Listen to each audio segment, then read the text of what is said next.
Hello everyone, कैसे हो आप सभी लोग। उम्मीद करता हूँ मेरी आवाज़ अब तक बराबर पहुँच रही होगी। तो जैसा कि आपको पता है, ये चल रही है हमारी प्रैक्टिस सीरीज़, जिसमें हम कर रहे हैं सीजीएल के आए हुए पेपर्स डिस्कस। तो आज उसी सीरीज़ को आगे बढ़ाते हुए अभी तक हमने कितने पेपर कर लिए हैं, पेपर्स 6 तक जो है हम आगे कर चुके थे। और आज हम शुरुआत करेंगे पेपर नंबर 7 की, जो कि 2016 का है। ठीक है ना। तो आपको एक काम करना है, आप कॉपी और पेन निकाल के तैयार होकर एकदम बैठ जाना। ठीक है ना। जैसे ही वीडियो आप तक पहुँचे तुरंत कॉपी और पेन निकालना है। रोज़ाना एक ही बात बताते हैं। और दूसरी बात यह है कि इस वीडियो को जो है बाकी लोगों तक भी पहुँचाना है, तो इसको शेयर कर देना मेरे भाई। और इसको लाइक, ठीक है ना, लाइक भी करना है। अपना चैनल तो सब्सक्राइब कर लिया होगा, नहीं किया तो कर लो मेरे भाई तुरंत। और बाकी लोग जो पढ़ने वाले लोग हैं उन सभी तक इन चीज़ों को पहुँचाओ। ठीक है ना। तो यही थी बातें हमारी आज की। और जो भी क्वेश्चन नया मिले उसको तुरंत नोट करना है। ठीक है ना। तो शुरुआत करें। बिल्कुल शुरुआत करते हैं। क्वेश्चन नंबर पहले पे आ जाओ। क्या लिखा है पहला नंबर क्वेश्चन, देखो सिनोनिम का क्वेश्चन है। बेस्ट एक्सप्रेसेस सिनोनिम का क्वेश्चन है, पढ़ो अच्छा। क्या दे रखा है मीनिंग, मीनिंग दे रखा है ओमिनस, OMINOUS। तो बताओ बोल के क्या होता है ओमिनस का मतलब। ओमिनस का मतलब जानते हो क्या होता है। ओमिनस का मतलब होता है, ओमिनस का मतलब होता है to show that something bad is going to happen. Ominous का मतलब क्या होता है, to show something bad is going to happen. इसका मतलब क्या होता है, इसका मतलब ये है कि ऐसा अनुमान आदमी को लगे कि मतलब कुछ गलत होने वाला है उसके साथ फ्यूचर में। मतलब ऐसे होता नहीं है, आदमी को लगता है कुछ जो है अशुभ होने वाला है, उस तरह का संकेत उसको लग रहा है कुछ, तो उसको बोला जाता है ओमिनस। इसका दूसरा मीनिंग भी ध्यान रखना, एक और वर्ड होता है इसी का दूसरा मीनिंग क्या होता है, फोरबोर्डिंग या फोरकास्टिंग। इन दोनों का मतलब भी होता है भविष्यवाणी करना। अब भविष्यवाणी तो की जाती है यहाँ भी ओमिनस में, लेकिन ये नेगेटिव सेंस में होती है। नेगेटिव का मतलब कुछ गलत होने के सेंस में। भविष्यवाणी तो लग रही है उसको कुछ हो जाएगा आगे फ्यूचर में, लेकिन कुछ अच्छा नहीं होगा, मतलब अशुभ होने के संकेत होना, तो उसको बोलते हैं ओमिनस। समझ गए मीनिंग। तो बिल्कुल सिनोनिम पूछा तो कौन सा ऑप्शन हो जाएगा, ऑफिशियस। ऑफिशियस नहीं हो जाएगा, देखो ऑफिशियस अलग मीनिंग होता है। ऑफिशियस का मतलब होता है one who tells other people what to do. मतलब ऐसा आदमी जो दूसरे लोगों को बताए कि तुम्हें क्या करना है, तो उसको ऑफिशियस बोलते हैं। और प्लीजेंट का मतलब जानते हो, प्लीजेंट माने होता है बढ़िया। कन्वीनियंट का मतलब होता है सुविधाजनक या हैंडी, इसको बोलते हैं कन्वीनियंट, सुविधाजनक। और थ्रेटनिंग का मतलब ये होता है जो कोई, थ्रेटनिंग का माने जानते ही हो, थ्रेटनिंग का मतलब भयभीत करने वाला, डरा दे जो, तो यही तो मीनिंग था इसका। कोई भी ऐसी जो है फोरकास्टिंग या फॉरवर्डिंग होना जिसमें डर भी हो, कुछ अशुभ होने का संकेत हो, तो उसको बोलते हैं। इसलिए ऑप्शन पे बेस्ट जाएगा ये वाला डी वाला आंसर। सही आंसर, सही मीनिंग तो नहीं है इसका थ्रेटनिंग। सही मीनिंग क्या होता है, फॉरवर्डिंग। ठीक है ना, नेगेटिव सेंस में। तो बिल्कुल समझ गए होगे, आगे बढ़ जाएं। आगे बढ़ते हैं, क्वेश्चन नंबर 2 पे आ जाओ। किसका क्वेश्चन है, अपोजिट का क्वेश्चन है। पढ़ो अच्छा। मीनिंग क्या दे रखा है अपोजिट में, ऑब्स्टिनेट। वर्ड दे रखा है ऑब्स्टिनेट। मीनिंग क्या होता है ऑब्स्टिनेट का, ऑब्स्टिनेट का मतलब होता है जिद्दी या हठी, जो अपनी बात पे अड़ जाए, अपनी बात मनवा के ही माने, ऐसे आदमी को बोलते हैं ऑब्स्टिनेट। तो क्या पूछा, इसका अपोजिट पूछा, उल्टा। तो ऐसे आदमी का उल्टा क्या हो जाएगा बताओ। पहला ऑप्शन क्या लिखा है, डोसाइल। डोसाइल का मतलब होता है सीधा साधा आदमी, दब्बू आदमी, विनम्र आदमी, डोसाइल बोलते हैं। डिसेंट, इसका दूसरा मीनिंग क्या होता है डोसाइल का, डिसेंट। डिसेंट मतलब बढ़िया, अच्छा खासा, सीधा साधा। दब्बू आदमी जो मतलब एक बार उसको बता दिया वही बात मान ले, तो एक है जिद्दी और दूसरा है सीधा साधा, तो यही तो हो जाएगा अपोजिट इसका। बाकी ऑप्शन भी देख सकते हो। एग्रेवेट माने होता है ख़राब करना, किसी चीज़ को और ज़्यादा ख़राब करना। ऑफेंसिव का मतलब होता है आक्रामक। और ऑपरेसिव का मतलब जानते हो, अच्छा मीनिंग है ये वाला। ऑपरेसिव का मतलब होता है क्रूअल। क्रूअल तो जानते हो, ब्रूटल, क्रूअल, निर्दयी, नॉट फेयर, ये मीनिंग होते हैं ऑपरेसिव के। तो आंसर कौन सा जाएगा, पहला वाला ऑप्शन एकदम सही जाएगा, यही सही आंसर दे रहा है अपोजिट में, तो पहला एकदम सही है। ठीक है, आगे बढ़ जाओ। क्वेश्चन नंबर 3 पे आते हैं। क्या क्वेश्चन नंबर 3, देखो मीनिंग करेक्टली स्पेल्ड वर्ड पूछा है, मतलब सही स्पेलिंग का क्वेश्चन है। पढ़ के बताओ मेरे भाई कौन सी स्पेलिंग एकदम सही लिखी हुई है। तो बेनीवोलेंस पूछ रहा है। बेनीवोलेंट एक वर्ड होता है, उसी में नाउन बना दिया बेनीवोलेंस। तो नाउन में बताओ बेनीवोलेंस की स्पेलिंग क्या होती है, BENE क्या होती है, BENEVOLENCE, ये स्पेलिंग होती है बेनीवोलेंस की। देखो कौन से ऑप्शन में मैच कर रही है, कौन से में कर रही है बताओ जल्दी से मेरे भाई। तीसरे ऑप्शन में मैच कर रही है एकदम, VENEVOLENCE, बिल्कुल तीसरे ऑप्शन में स्पेलिंग एकदम सही लिखी हुई है। तो कौन सा आंसर हो जाएगा, तीसरा option is the correct answer. समझ गए, बिल्कुल समझ गए। आगे बढ़ जाओ, क्वेश्चन नंबर 4 पे आ जाओ। 4 से लेकर 6 तक किसके क्वेश्चन है, पढ़ के बताओ जल्दी से। स्पॉट दी एरर के क्वेश्चन है। नो एरर वाला ऑप्शन डी तब लगाओगे जब कोई भी गलती नहीं होगी। तो पढ़ो 4 number question. All works of creative writing. All work का मतलब सभी काम, किस चीज़ के, क्रिएटिव राइटिंग के। हैव माने रखते हैं या उनके पास होती है, क्या चीज़ होती है उनके पास, एस्थेटिक अपील, एस्थेटिक्स अपील। देखो यहाँ पे गलती तुरंत देखते ही पढ़ पढ़ के ही समझ जाओ क्या गलती हो सकती है। अब देखो अपील, यहाँ पे वर्ड आया है, सबसे लास्ट में वर्ड लिखा है अपील। अपील का मतलब जानते हो? अपील मतलब अट्रैक्शन एक तरह का। अब वो नाउन है, ये वाला वर्ड क्या है यहाँ पे? अपील क्या है? नाउन ही तो है, सबसे लास्ट में लिखा हुआ। अब नाउन के आगे देखो एक वर्ड और लगा दिया उसने, एस्थेटिक्स। तो नाउन से पहले क्या चीज़ आती है? ग्रामर पढ़ के आए हो अगर, जरा अभी बताओ। नाउन से पहले एडजेक्टिव आता है, न कि दूसरा नाउन। एस्थेटिक्स, ICS लगा है, नाउन एक और लगा दिया। नाउन के आगे एक और नाउन थोड़ी आएगा, नाउन के आगे क्या आएगा? एडजेक्टिव की ज़रूरत है उसको। तो यहाँ पे वर्ड सही आना चाहिए, कौन सा? एस्थेटिक वर्ड आना चाहिए, एस्थेटिक अपील। वो अपील करते हैं, कैसी अपील करते हैं? एस्थेटिक। एस्थेटिक का मतलब होता है beauty, with beauty, having beauty, तो उसको बोलते हैं एस्थेटिक। तो जो भी काम हैं क्रिएटिव राइटिंग के, उनकी कैसी अपील होती है, कैसा अट्रैक्शन होता है उन सभी का? एस्थेटिक, मतलब ब्यूटी तो होती है उनके साथ, और चार्म भी होता है उनका, तो उसी को बोलते हैं एस्थेटिक। समझ गए? आगे बढ़ जाओ। कौन से पार्ट में गलती थी? सी वाले में। एस्थेटिक्स की जगह हो जाएगा एस्थेटिक। आगे बढ़ जाओ, 5 नंबर क्वेश्चन पे स्पॉट द एरर का ही क्वेश्चन है, पढ़ के बताओ क्या लिखा है। I and my wife were declared the best couple at the party. I लिखा है एंड माई वाइफ लिखा है, बर तो सही है, 2 सब्जेक्ट हैं तो वर आ रहा है, एकदम सही है। Best couple at the party, बताओ मेरे भाई क्या गलती है? क्वेश्चन है बढ़िया। क्यों बढ़िया है? प्रोनाउन में एक चीज़ बताई थी, ध्यान करो। फंडा नंबर 231, ध्यान है कि भूल गए? फंडा नंबर 231 क्या कहता है? अगर दो अलग अलग प्रोनाउन सिंगुलर में यूज होते हैं तो उनको किस ऑर्डर में लिखा जाता है? 2 या 3 जितने भी हों प्रोनाउन, अगर कैसे सिंगुलर में यूज होते हैं तो उनको जो लिखने का क्रम होता है मेरे भाई, वो क्या होता है? लिखने का क्रम 231 होता है। मतलब सबसे पहले सेकंड पर्सन का प्रोनाउन आता है, फिर थर्ड पर्सन का, फिर फर्स्ट पर्सन का। अब इन दोनों में पहचानो कौन सा थर्ड पर्सन है, कौन सा फर्स्ट पर्सन है। सेकंड वाला तो दे ही नहीं रखा है, क्योंकि सेकंड वाला होता है यू। तो आई कौन सा है? आई है फर्स्ट पर्सन, और माई वाइफ कौन सा है? Third person. तो पहले बताओ कौन सा आएगा 2 3 1 में से? तो थर्ड पर्सन पहले आएगा, फर्स्ट पर्सन बाद में आएगा। तो यहाँ पे सही लिख के क्या आना चाहिए? सही लिख कर आना चाहिए। क्या लिखना आना चाहिए बताओ? माई वाइफ एंड आई, ये सही होना चाहिए लिखा हुआ, ठीक है ना। क्रम की गलती थी, ऑर्डर की गलती थी, प्रोनाउन की। पर्सनल प्रोनाउन का क्वेश्चन है, एकदम समझ गए होगे। आगे बढ़ जाओ, पहली पार्ट में गलती थी 5 नंबर क्वेश्चन में। क्वेश्चन नंबर 6 पे आते हैं। देखो क्वेश्चन नंबर 6 में क्या बोल रहा है।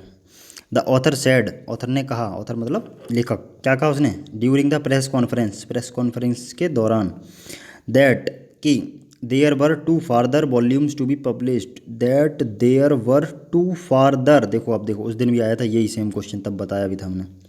FARTHER, देख के समझ जाया करो क्या है, 2 3 बार पढ़ा करो। अगर क्वेश्चन में गलती कुछ भी नहीं लग रही तो समझ जाओ, उसको 2 3 बार पढ़ जाना, एक बार कुछ ना कुछ खुद ही बताएगा सेंटेंस। तो फार माने क्या होता है? दूर, और फार्दर ये दूरी के सेंस में यूज होता है। फार की कंपैरेटिव डिग्री होती है फार्दर।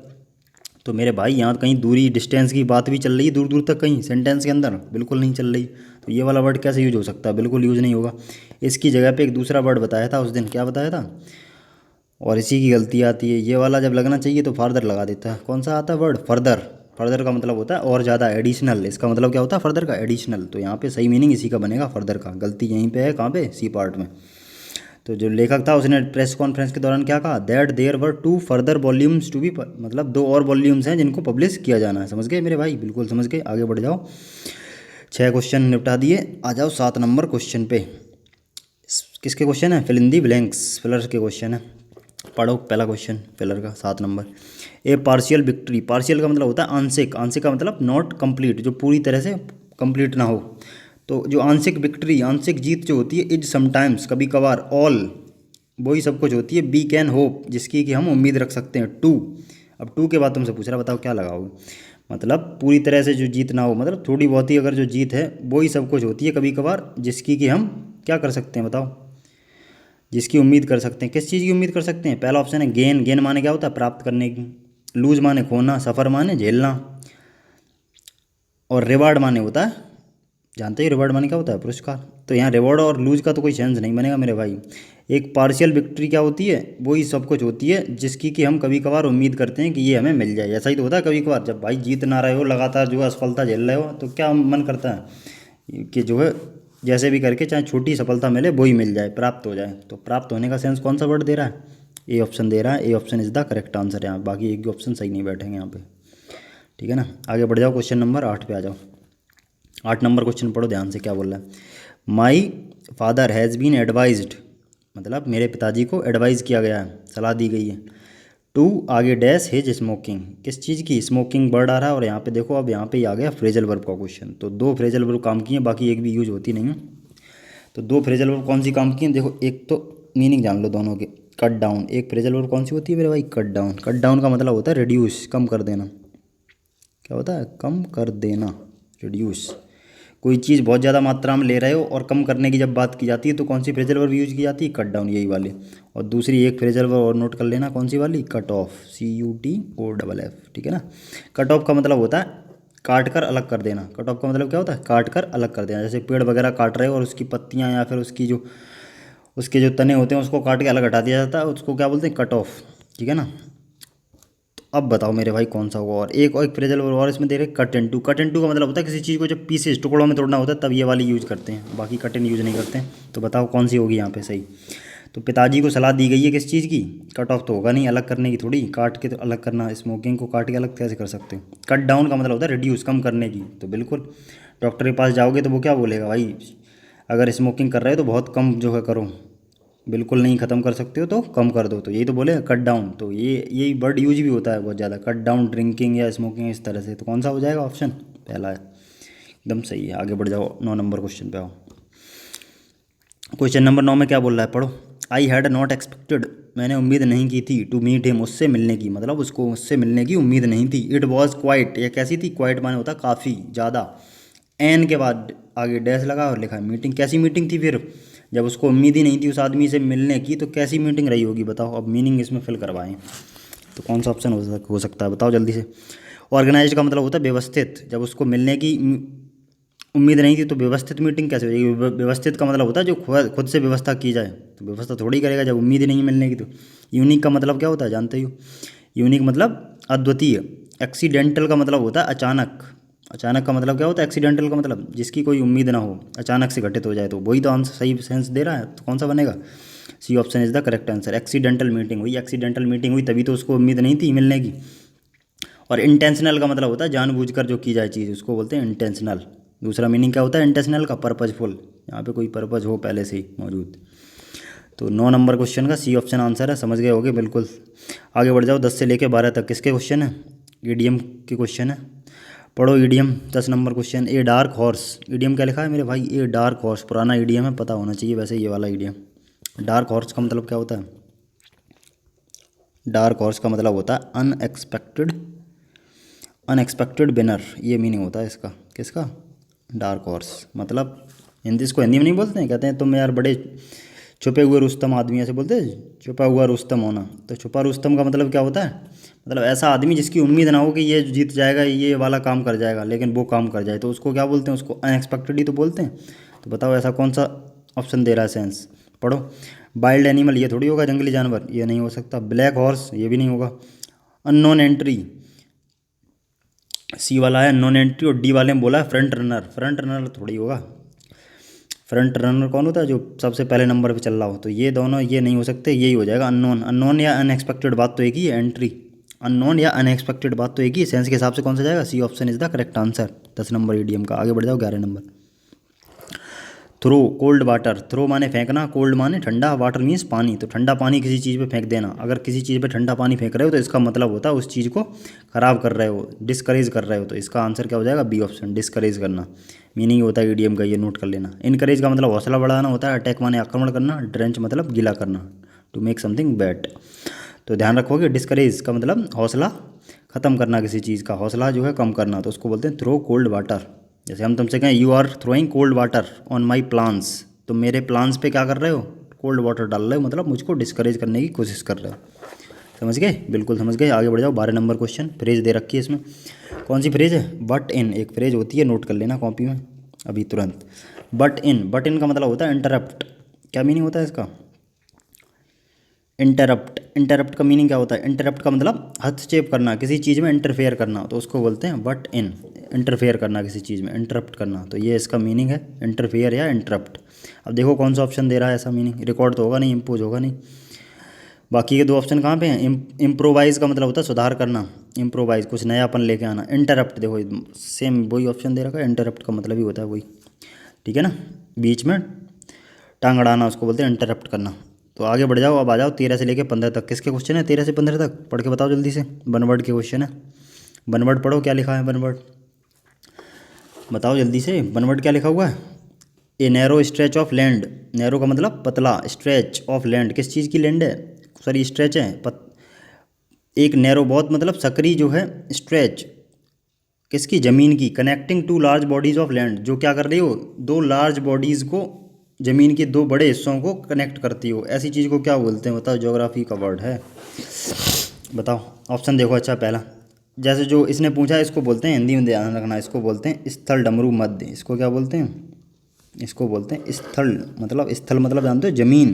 तो ज़मीन को जोड़ने वाले भाग को, दो भागों को जो जोड़ता है छोटा सा हिस्सा ज़मीन का ही, उसको क्या बोलते हैं? उसको इस्मस बोलते हैं। इस्मस, ISTHUMUS, इस्मस बोलते हैं इसको। क्या पढ़ेंगे? इस्मस, TH साइलेंट रहेगा, ठीक है ना। तो इसको हिंदी में बोलते हैं स्थल डमरू मध्य। सुना होगा ये, जरूर ज्योग्राफी पढ़ी होगी तो जरूर ये वाला वर्ड सुना होगा, देखना जाके मीनिंग। तो एक ज़मीन का टुकड़ा जो दो बड़े ज़मीन के टुकड़ों को जोड़ता है आपस में, तो उसको क्या बोलते हैं? इस्मस बोलते हैं। डी ऑप्शन एकदम सही आंसर जाएगा इसका। बाकी का ऑप्शन देख लेना, ज्योग्राफी के वर्ड देख लो। अच्छा चलो, लेगून का मतलब क्या होता है? लेगून का मतलब क्या होता है? An area of see that is separated from the ocean, मतलब एक समुद्र का ही छोटा सा टुकड़ा होता है, जो बाकी जो बड़ा हिस्सा है, यहाँ भी पानी तो यहाँ भी होगा, लेकिन जो बड़ा हिस्सा है समुद्र का उससे दूर हटके होगा, तो उसको लेगून बोलते हैं, ठीक है ना। और केप माने क्या होता है? CAPE, केप होता है स्ट्रिप ऑफ लैंड, ज़मीन का टुकड़ा होता है। इसका ज़मीन का टुकड़ा, और ये कहाँ पे होता है? बहुत ज़्यादा पानी समुद्र के अंदर ज़मीन का टुकड़ा थोड़ा दिख रहेगा। ये टापू नहीं होते, टापू की तरह की चीज़ होती है, उसको कैप बोलते हैं। और स्ट्रेट माने क्या होता है? STRAIT, स्ट्रेट बढ़िया वर्ड है, इसको लिख लेना। इसका मतलब होता है जल डमरू मध्य, मतलब पानी का एक हिस्सा जो दो बड़े पानी के जो हिस्से होते हैं उनको बीच में जोड़ने का काम करता है, उसको बोलते हैं स्ट्रेट, जल डमरू मध्य, ठीक है ना। आगे बढ़ जाओ, 14 नंबर क्वेश्चन पे आओ जाओ, फटाफट से स्पीड में कर रहे हैं क्वेश्चन। कॉपी पेन लेके नोट कर रहे हो कि नहीं कर रहे हो? करना पड़ेगा मेरे भाई, अगर सीखना है तो करना पड़ेगा। पढ़ो अच्छा, और हाँ वीडियो को लाइक कर देना, और कमेंट नहीं करते हो बिल्कुल भी, कमेंट करो, लाइक करो दबा के, ठीक है ना। पढ़ो। एन एनिमल विच लिव्स, एक ऐसा जानवर जो लिव्स रहता है, lives by preying on other animals, जो दूसरों का, अब देखो एक मीनिंग आया, नोट किया, करना पड़ेगा। प्रे का मतलब जानते हो? शिकार करना, प्रार्थना करना नहीं है प्रे का मतलब, वो PRAY होता है, ध्यान है कि नहीं। इसका मीनिंग क्या होता है? शिकार करना, PREY। तो ऐसा जानवर जो शिकार करके, दूसरे जानवरों का शिकार करके जीवित रहता है, तो ऐसे जानवर को क्या बोलते हैं जानते हो मेरे भाई? इसको बोलते हैं अंग्रेजी में प्रीडेटर, जो दूसरे जानवरों का शिकार करे और खुद उनसे जो है अपना भोजन प्राप्त करे, उसको क्या बोलते हैं? प्रीडेटर। हिंदी में इसको बोलते हैं परभक्षी। परभक्षी जानते हो? नरभक्षी नहीं, परभक्षी मतलब दूसरे का भक्षण करके जो अपना जीवन गुजारे दूसरे को खा के, तो ऐसे को बोलते हैं प्रीडेटर। एग्रेसर होता है आक्रामक, अटैकर भी होता है आक्रामक, टर्मिनेटर होता है जो एंड करे किसी चीज़ को ख़त्म करने वाला। गवर्नमेंट, अगला पढ़ो 15 नंबर क्वेश्चन वन वर्ड का। तो क्या है 15 नंबर क्वेश्चन, जल्दी से बोल के बताओ। गवर्नमेंट और रूल, गवर्नमेंट या फिर rule by A small group of people, मतलब छोटे से ग्रुप की, लोगों के छोटे से ग्रुप की, थोड़े से समूह की सरकार, उसको क्या बोलते हैं? उसको मेरे भाई बोलते हैं ओलिगार्की, OLIGARCHY। हिंदी में इसको बोलते हैं अल्पतंत्र। अल्पतंत्र का मतलब समझते हो? जैसे होता है प्रजातंत्र, लोगों का तंत्र, वैसे ही अल्पतंत्र मतलब अल्प माने थोड़ा, थोड़े लोगों की सरकार, उसको क्या बोलते हैं? ओलिगार्की, थोड़े लोगों की सरकार। मोनार्की जानते हो? ये भी होती है सरकार किसकी? राजा या रानी की। मोनार्की का मतलब क्या होता है? गवर्नमेंट बाई ए किंग और क्वीन, राजा या रानी की सरकार। समझ पाए कि नहीं? बिल्कुल समझ गए। तीसरा है ऑटोक्रेसी, ये भी जानते होगे क्या होती है? तानाशाही। ऑटोक्रेसी का मतलब तानाशाही, जैसे साउथ कोरिया में चलती है, बिल्कुल जर्मनी में चलती थी ऑटोक्रेसी। और ऑटोनॉमी क्या होती है? ऑटोनॉमी होती है, इसको हिंदी में क्या बोलते हैं? ऑटोनॉमी का मतलब भी होता है स्वशासन, अपनी मर्जी से अपने काम करना, तो उसको ऑटोनॉमी बोलते हैं, ठीक है। आगे बढ़ जाओ, 15 क्वेश्चन तक निपटा दिए। अब आ जाओ 16 से लेके 20 तक। किसके क्वेश्चन है 16 से 20 तक? दिख रहे हैं कि नहीं दिख रहे हैं? बिल्कुल दिख रहे होंगे। पढ़ो, इम्प्रूवमेंट के क्वेश्चन है, ग्रामर का ही पार्ट है। सलमान एंड अदर एक्टर्स, मतलब सलमान और दूसरे actors, drove through the forest, drove through the forest. Through पे अंडरलाइन है, बताओ क्या आएगा थ्रो की जगह? इन, ओवर या अमोंग। एक चीज़ ध्यान रखना मेरे दोस्त भाई, फॉरेस्ट, फॉरेस्ट के लिए वर्ड प्रीपोजिशन जो लगाते हैं कौन सी लगाते हैं? थ्रो ही लगाते हैं, THROUGH। कौन सी लगाते हैं? THROUGH, throw.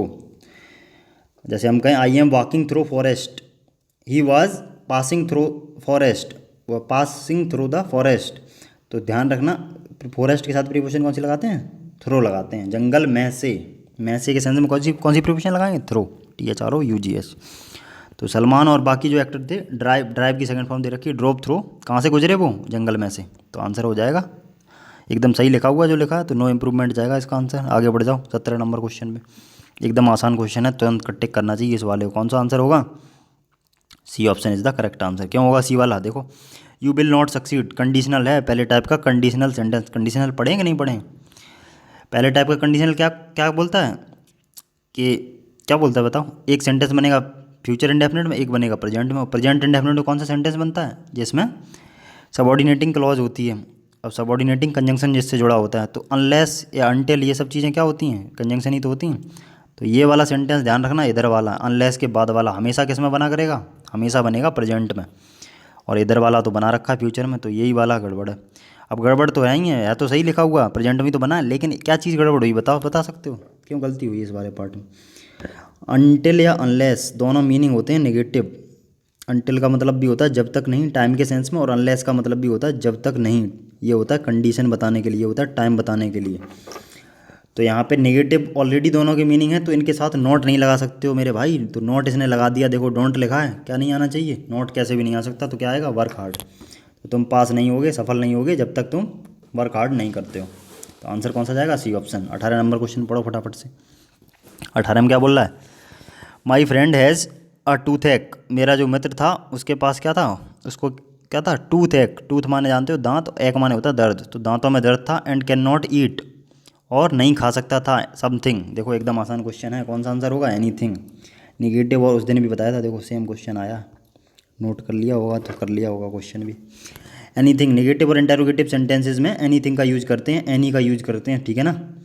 तो ये नेगेटिव है, कैसे पहचाना? कैन नॉट लिखा हुआ है, समथिंग कैसे भी नहीं आ सकता, बाकी ऑप्शन हो ही नहीं सकते कैसे भी। तो आंसर जाएगा पहला ऑप्शन, एनीथिंग। आगे बढ़ जाओ 19 number question. Africa is in the south of Europe. Africa is in the south of Europe. देखो बढ़िया क्वेश्चन है। देखो जब भी दिशा बतानी होती है, दिशा मतलब डायरेक्शन, जब डायरेक्शन बताने की बात होती है किसी चीज़ की, कोई चीज़ किस डायरेक्शन में लोकेटेड है, तो वहाँ पे प्रीपोजिशन ध्यान रखना कौन सी वाली यूज़ करते हैं? टू यूज़ करते हैं, ना कि इन। तो उसमें कौन सी प्रीपोजिशन लगानी पड़ेगी यहाँ पे? Africa is to the south of Europe. Africa जो है वो कहाँ पे है?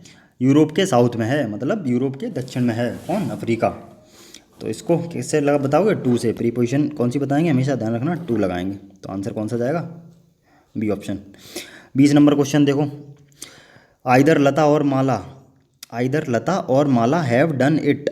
आइदर और से जब दो सब्जेक्ट जोड़े जाते हैं मेरे दोस्त, तो क्या आती है? वर्ब, सिंगुलर की आती है वर्ब। देखो कौन से ऑप्शन में दे रखी है सिंगुलर की वर्ब, एकदम आसान क्वेश्चन है, बताने लायक है नहीं। आइदर और के साथ सिंगुलर की वर्ब बी ऑप्शन में दे रखी है। आइदर लता और माला हैज़ डन इट। या तो लता ने ये वाला काम किया या माला ने, किसी एक नहीं तो किया और लगाया, तो हैज़ आएगी सिंगुलर की वर्ब। 20 क्वेश्चन कर लिए हमने, नहीं कर लिए? बिल्कुल कर लिए। आगे बढ़ जाओ, पैसेज फटाफट से करवाते हैं, पैसेज भी करवा रहे हैं रोज़ाना, नहीं करवा रहे हैं? बिल्कुल करवा रहे हैं। अनटिल देखो पढ़ो, फटाफट से पढ़ना है, हिंदी मीनिंग निकालते हुए चलना है, और फिर फटाफट से क्वेश्चन करने हैं। पढ़ो। Until he was 10। अनटिल मतलब जब तक नहीं। देखो फिर से आ गया अनटिल, नेगेटिव मीनिंग होता है। ही वॉज 10, वह 10 साल का नहीं था। जब तक वह 10 साल का नहीं था। कौन? Young Alexander Fleming. किसकी बात चल रही है? यंग अलेक्जेंडर फ्लेमिंग की बात चल रही है। जब तक वह 10 साल का नहीं था। अटेंडेड द नियर बाई, कौन क्या लिखा है? लाउडॉन मूर स्कूल। तब तक उसने क्या नहीं किया? अटेंड नहीं किया। किस चीज़ को नहीं किया attend? Sorry, until he was 10, जब तक वह 10 साल का नहीं था। Young Alexander Fleming. कौन? यंग अलेक्जेंडर फ्लेमिंग अटेंडेड था, उसने क्या अटेंड किया? नियर बाई, जो पास का ही, नियर बाई का मतलब होता पास का ही। लाउडॉन मूर स्कूल, ये स्कूल का नाम है उसके, इसको अटेंड किया। ही वॉज देन, उसके बाद पहले जब तक 10 साल का नहीं हुआ तब तक इस वाले स्कूल को अटेंड करता रहा। उसके बाद क्या हुआ? ही वॉज देन ट्रांसफर्ड, तब उसको ट्रांसफ़र किया गया टू द डारवेल स्कूल। कहाँ पे पहुँचाया गया? डारवेल स्कूल में। विच ही अटेंडेड, जिसको उसने अटेंड किया विद हिज ब्रदर्स, अपने भाइयों के साथ। जब दूसरे डारवेल स्कूल में पहुँचा तो अपने भाइयों के साथ वहाँ पे पढ़ने लगा। आगे पढ़ो। अलेक्जेंडर लर्नड, अलेक्जेंडर ने क्या किया? लर्न मतलब सीखा। ए गुड डील, बहुत ज़्यादा। अबाउट नेचर, किसके बारे में बहुत ज़्यादा सीखा? नेचर के बारे में। ड्यूरिंग मतलब के दौरान, किस चीज़ के दौरान? दैट 4 माइल का मतलब 4 मील। डाउन हिल हाइक, हाइक माने होता है सफ़र, सफ़र मतलब यात्रा, पैदल यात्रा जो होती है उसको हाइक बोलते हैं। डाउन हिल का मतलब पहाड़ी से नीचे, तो पहाड़ी से नीचे 4 मील की जो यात्रा होती थी, उस यात्रा के दौरान उसने नेचर के बारे में बहुत कुछ सीखा। टू स्कूल, स्कूल को जाती थी जो, भाई स्कूल जब जाना होता था तो कैसी यात्रा थी उसकी, डाउन हिल थी, मतलब पहाड़ी से नीचे की ओर उसको जाना पड़ता था। एंड 4 माइल अपहिल, और आगे क्या लिखा, 4 माइल अपहिल। अब जब चार मील नीचे जाएगा तो ऊपर भी तो जाना पड़ेगा वापस घर जाने के लिए, तो अपहिल का मतलब होता है पहाड़ी की ओर, हिल की ओर। रिटर्न ट्रिप देखो लिखा भी है, रिटर्न, जब वापसी में लौटता था तो 4 मील वापस जाना पड़ता था। इस दौरान उसने नेचर के बारे में बहुत कुछ सीखा, ये बोल रहा है। आगे पढ़ो। ही वॉज ए क्विक स्टूडेंट, कैसा स्टूडेंट था, क्विक मतलब तेज, तेज विद्यार्थी था, जल्दी सीख लेता था, बुद्धिमान था, मतलब ये कहना चाह रहा है। एंड एट 12, और 12 साल की उम्र पे, the age limit prescribed for Darvel school, मतलब 12 साल की उम्र पे क्या बता रहा है, जो एज लिमिट थी प्रेस्क्राइब्ड की गई थी किसके द्वारा, डारवेल स्कूल की। He was sent to Kilmarnock academy. देखो अब मतलब ये कह रहा है कि डारवेल जो स्कूल था उसमें कितनी एज लिमिट तक ले रहते थे बच्चे, 12 साल की उम्र तक। तो उसके बाद बोल रहा है जो एज लिमिट प्रेस्क्राइब्ड हो गई थी, उसके बाद क्या हुआ, उसको कहाँ पहुँचा दिया गया, ही वॉज सेंट, उसको भेजा गया किलरमॉक एकेडमी। तो किलर मॉक नहीं है, किलमेर मॉक, क्या लिखा है, किलमेर मॉक एकेडमी लिखा है, तो वहाँ पे पहुँचा दिया गया। 2 ईयर्स लेटर, 2 साल बाद क्या हुआ, बताओ मेरे भाई, 2 साल बाद क्या हुआ। 2 years later he joined his brothers, उसने अपने भाइयों को ज्वाइन कर लिया, जॉन एंड रॉबर्ट। कौन कौन थे, जॉन और रॉबर्ट को, मतलब जो ये वाली एकेडमी है किलमेर मॉक एकेडमी, इसमें जाके उसने अपने भाइयों को ज्वाइन कर लिया, उसके भाई भी यहीं पे पढ़ रहे थे। At the home of his Elder brothers, फिर क्या हुआ, ही 2 साल के बाद, ये एकेडमी से निकलने के 2 साल बाद उसने अपने भाइयों को ज्वाइन कर लिया, कौन कौन से, जॉन और रॉबर्ट को। एट द होम, कहाँ पे, घर पे ही, घर पे पहुँच गया फिर। ऑफ हिज एल्डर ब्रदर्स, किसके, अपने बड़े भाई के पास। कौन सा बड़ा भाई, थॉमस, जिसका नाम क्या है, Thomas. Who was to become a successful occultist, उसको क्या बनना था, सफल ऑकल्टलिस्ट। ऑकल्ट माने जानते हो, ऑकल्ट का मतलब होता है सीरियस, वो सॉरी सीरियस नहीं, सीक्रेटिव। इन लंदन, उसको क्या बनना था, ऑकल्टलिस्ट बनना था, कहाँ पे, लंदन में। हाउ एवर मतलब फिर भी क्या हुआ बताओ मेरे। इकोनॉमिक सक्सेस, आर्थिक सफलता ऑफ द फैमिली, जो इकोनॉमिक सक्सेस थी फैमिली की, बाज येट टू बी, मतलब आर्थिक जो सफलता थी वो अभी तक नहीं आई थी फैमिली की, मतलब आर्थिक स्थिति ठीक नहीं थी। एंड अलेक्जेंडर, और जो अलेक्जेंडर था, वाज फोर्स्ड, उसको फोर्स किया गया टू लीव स्कूल, स्कूल छोड़ने के लिए। भाई जब आर्थिक स्थिति ठीक नहीं तो स्कूल छोड़ना पड़ेगा, ये बोल रहा हो।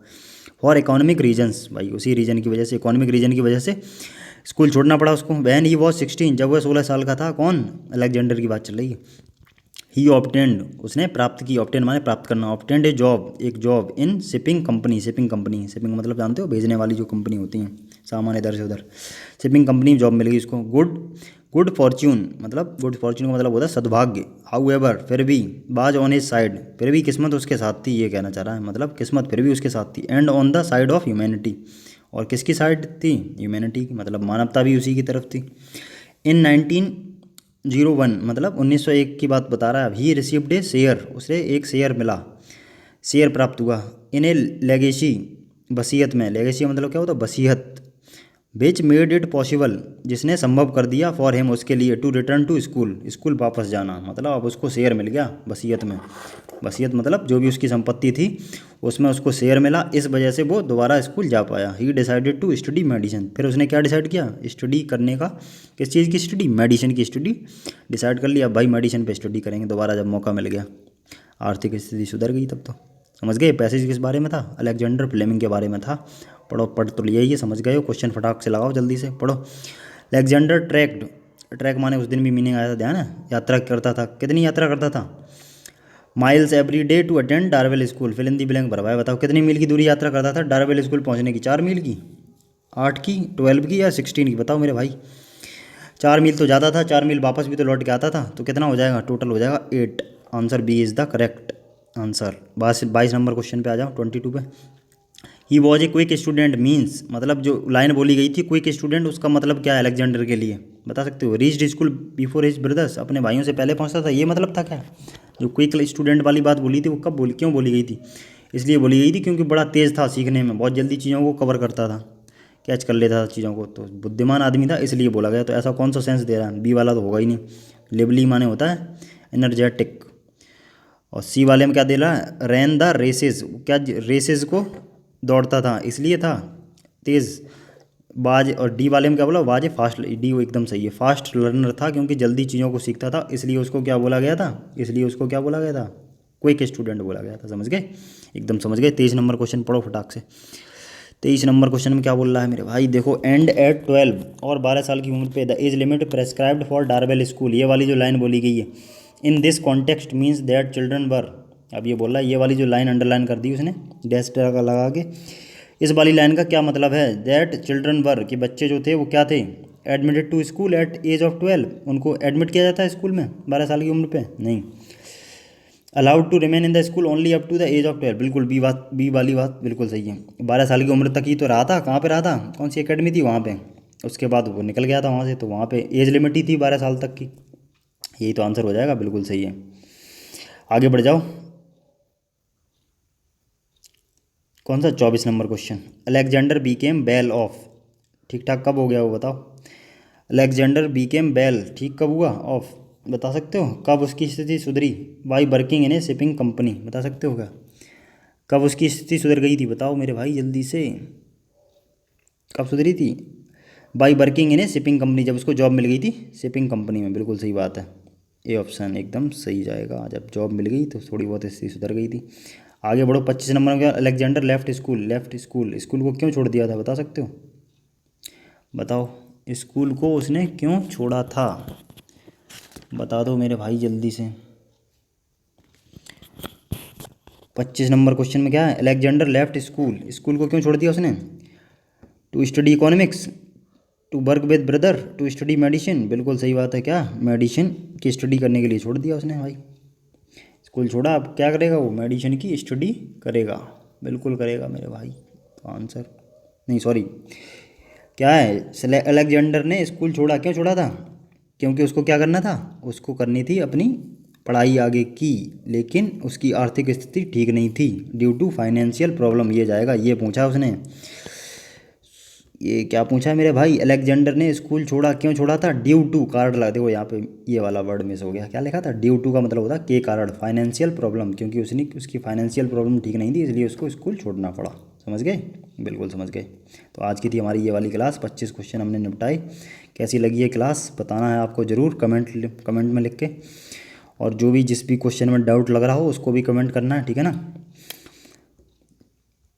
और बाकी की चीज़ें करेंगे अगली क्लास में डिस्कस। तो रिस्पांस भाई नहीं दिखा रहा है, बिल्कुल भी ख़राब बात है ये, तो वीडियो को शेयर कर दिया करो, बाकी लोगों तक पहुंचाओ जितना पहुंचा सकते हो, सीखने वाले जितने भी लोग, ये वाले प्रैक्टिस सेशंस बहुत ज़्यादा काम आएंगे आपके, अभी बता रहे हैं, जो भी आगे आने वाले आपके पेपर हैं, चाहे एयरफोर्स का हो, चाहे नेवी का हो, चाहे किसी का हो, एसएससी का कोई भी एग्ज़ाम हो, CGL CPO अच्छे से प्रैक्टिस करो ज़बरदस्त तरीके, 1-2 बार देखा करो स्पीड बढ़ा के। तो आज की क्लास करते हैं यहीं पे एंड, आगे मिलेंगे कल, ओके, टिल देन।